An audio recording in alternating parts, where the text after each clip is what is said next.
الاحتلال الإسرائيلي بدق للنظام، والنظام برد على الكيان الصهيوني في إدلب وفي مدينة إدلب. حد الآن في هذا المكان اللي أنا فيه في مدينة إدلب 4 شهداء حتى هذه اللحظة، وعدد من الإصابات في أحد أحيائها. هون في محل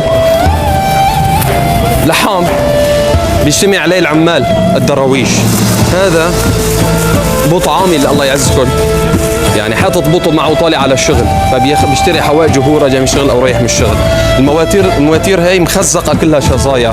اللي كان واقف عم يشتري عند اللحام واللي عم يشتري عند غيره هو استشهد. 4 شهداء، والاصابات لسه ما بنعرف ايش قد عددها.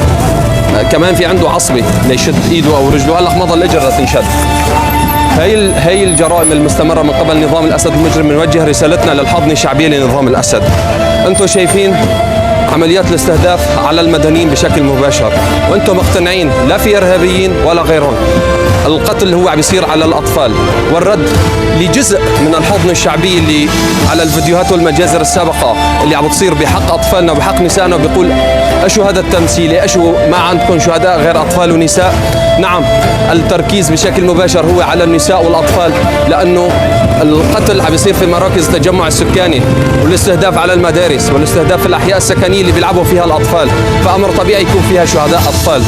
انتم بترضوا على اطفالكم ينقصفوا ويقتلوا بالشوارع دون مبرر دون سبب، لا سمح الله انه ينصاب اطفال او يصيبهم شيء. هذا شيء ترضوا لنفسكم، هذا الشيء انتم راضين عنه.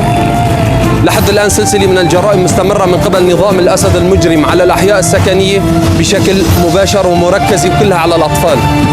رد الفصائل الثورية بتعرفوه ما بيكون على المدنيين، وإذا الرد صار على رؤوسهم للعسكريين للقواعد العسكرية في العمق، بصير بيطلب هو هدني وبيطلب غيرها. ونظام الأسد المجرم بيعرف الرد من قبل الفصائل الثورية كيف بيكون وكيف عم بيكون دائما. أنتم بترضوا على أطفالكم هذا الشيء؟ أنت بترضى على أطفالك اللي هني من نفس البلد اللي أنت موجود فيه ينقتلوا ويتم استهدافهم بدون ما تعرف من مين؟